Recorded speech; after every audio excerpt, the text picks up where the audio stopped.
And it confirms the worst. Somehow Michael Bay returned.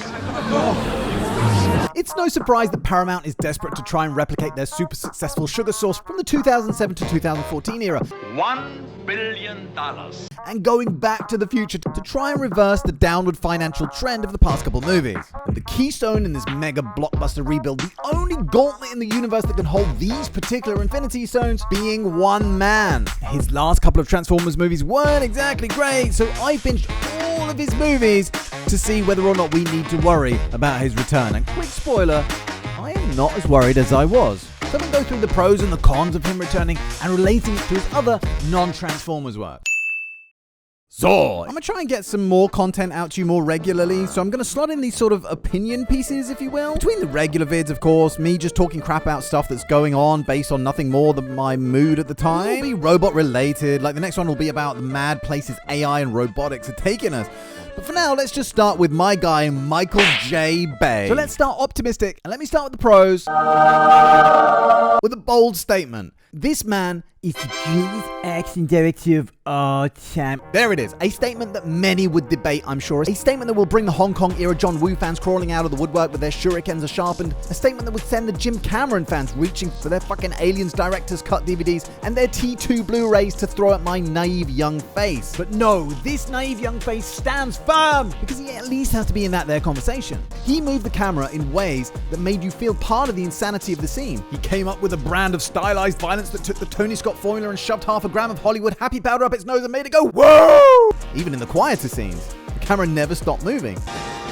You add to that some of Hans Zimmer's very best work, and you've got something pretty special. Popcorny, disposable, but special. His early work just seemed to go from strength to strength, and it wasn't until Pearl Harbor that things started to get a bit wobbly. Wobbles and worries that I tossed aside like a special sock after a lonely birthday after this trailer dropped. I mean, I was ecstatic, and once I'd seen the movie, I wasn't disappointed, which gave us some of the most frantic action scenes put to screen to date. Not to mention some of the best transformations. The point I'm making is that Transformers needs the best action sequences, and there is probably no one better. Don't get me wrong, the action sequences in Bumblebee and Rise of the Beasts were good, don't get me wrong. And many would say they hit the right balance. Over time though, I have come to appreciate the absolute chaos that he managed to fudge in there. Something that many found irritating at the time, with so much going on that they didn't know where to look. But when you compare that to some of the more recent stuff, looking at you, Snyderverse, it's pretty tame.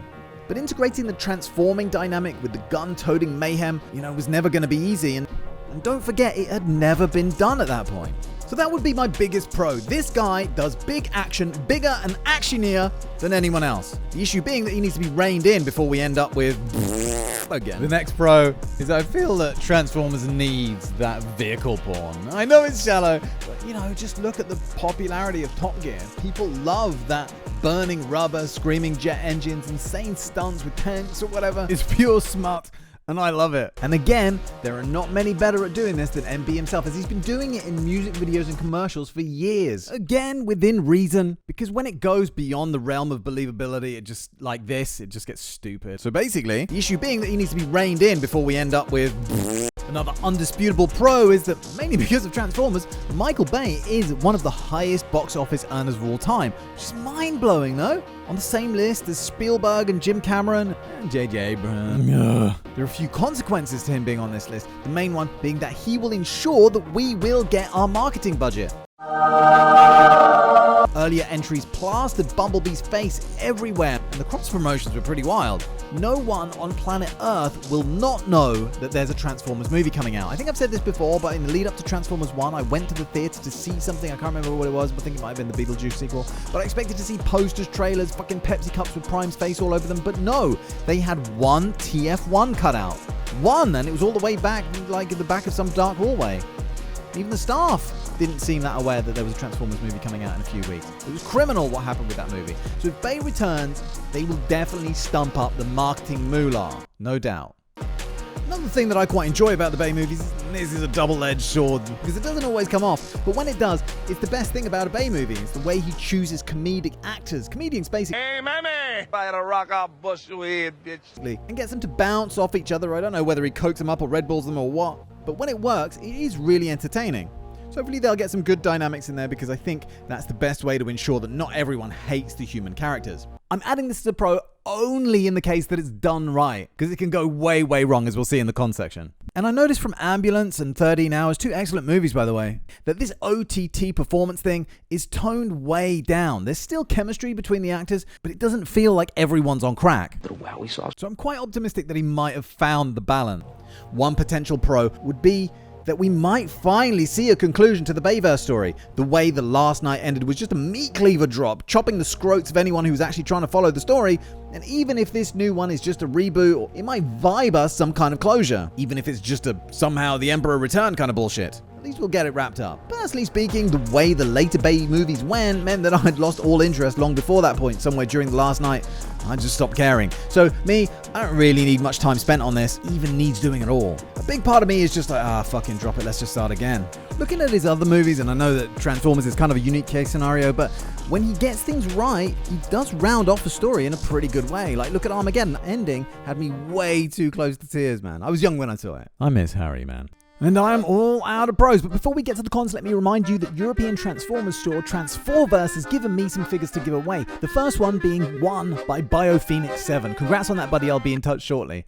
If you want to enter, make sure you're checking out transforverse.eu with my affiliate link below for all of your action figures, upgrade kits, and that kind of stuff. And then send me a DM on Twitter, Mr.Normal_person, and we'll go from there. Alright, let's start with the big one, and I think it's an issue of trust, right? I think AOE and TLK damaged the trust that I have for this guy to pick a good script and execute it in such a way that he doesn't distort what it is that I love about this franchise. And I know that gives him an almost impossible task, because what people love about the franchise is different things to different people. But I'm anxious that he will twist the whole thing into something that nobody liked, and therefore put the final bullet in the franchise. The humor. Across all his movies, you get these moments where the chemistry that I talked about in the pro section doesn't quite land, and it can come off plain weird. Yes, Transformers needs humor here and there. It's always been there. A booby trap that actually catches boobies. Whenever it's tried to be too serious and dark, it doesn't feel right either. But in MB's movies, the tone is just sometimes wrong. I love me some rain on the African plains. The main example that pops into mind is Pain and Gain, where these three bodybuilder types torture the life savings out of this guy, then decide they don't need him anymore, so attempt to kill him by force-feeding him booze, then crashing his car, then setting him on fire while he's still conscious, then running him over with a van, then reversing the van back over his head. Right in the middle of all this horror, what does Michael Bay throw in there? I know that dark comedies are a tricky thing to pull off, but this scene just didn't work.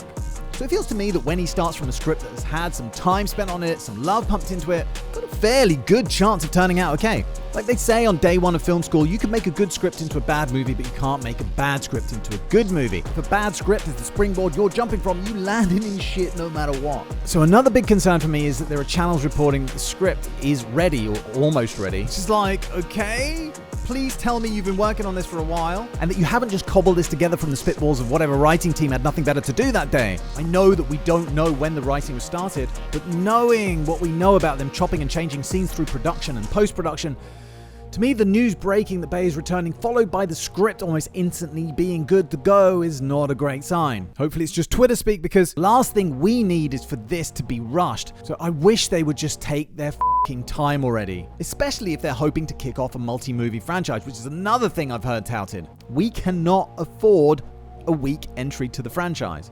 You know, the trailers might do enough work to get people through the door, but when they leave, they'll feel like the studio just went duty in their mouths, so when the next movie rolls around, no amount of mouthwash is going to make them forget that taste of studio exec duty.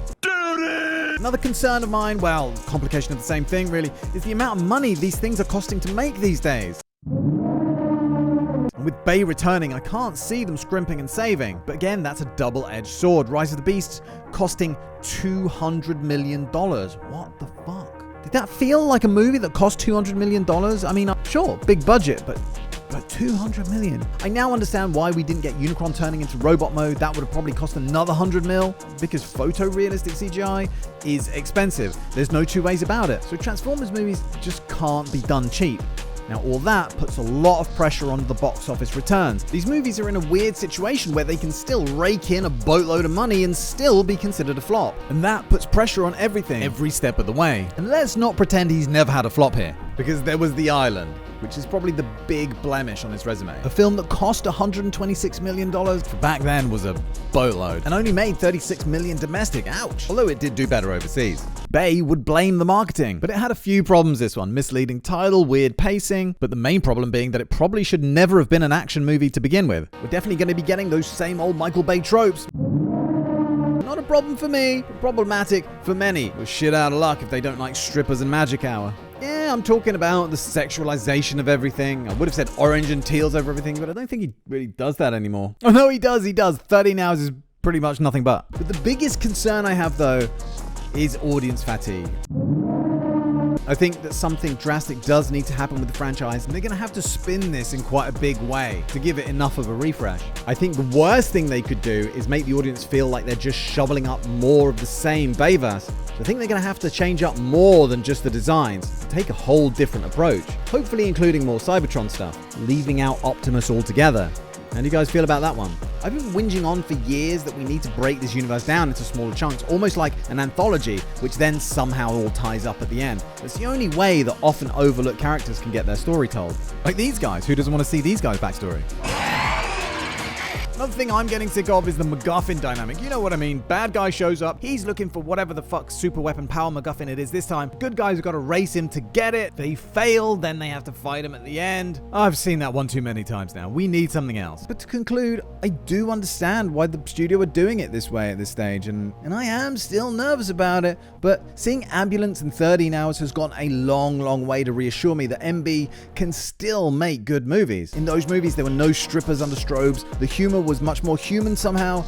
I really enjoyed both those movies, man. I really enjoyed being around the characters. I understood their motives, and sure, there were still stupid action movie moments, like there's a bit in Ambulance where they have to operate on a guy mid-car chase, and his spleen explodes in the medic's hand, and even though they've just been told that this will almost certainly be fatal, the medic clamps his artery with this big-ass hair clip and saves his life. And it's never mentioned again. Did they sew this massive hunk of plastic inside his abdomen? Or is it just hanging out for the rest of the movie? I don't know. But the point is, these two movies did restore my faith just a little bit. So as long as they find a fresh angle, as long as he can keep the tone coherent, as long as the people around him aren't afraid to say, dude, that joke's a little creepy, could have a little cause for optimism here.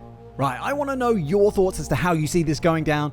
Before I go, make sure you're checking out transforverse.eu and using my affiliate link below. It really helps support the channel. Also, you can check out memberships if you want. There's a few extra videos on there.